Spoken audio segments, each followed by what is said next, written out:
مسجد کے آداب۔ بسم اللہ الرحمن الرحیم۔ مسجد ذکر و تلاوت اور عبادت کی جگہ ہے، اس کو پاک صاف رکھو۔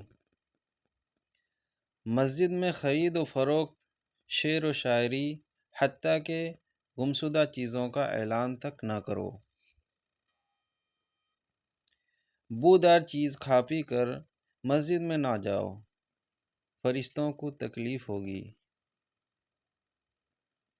مسجد میں دنیا کی باتیں کرنے والوں کے پاس بھی نہ بیٹھو، ان سے اللہ بے نیاز ہے۔ مسجد میں شور و شغب کرنا اور زور سے بولنا جائز نہیں۔ جزاک اللہ۔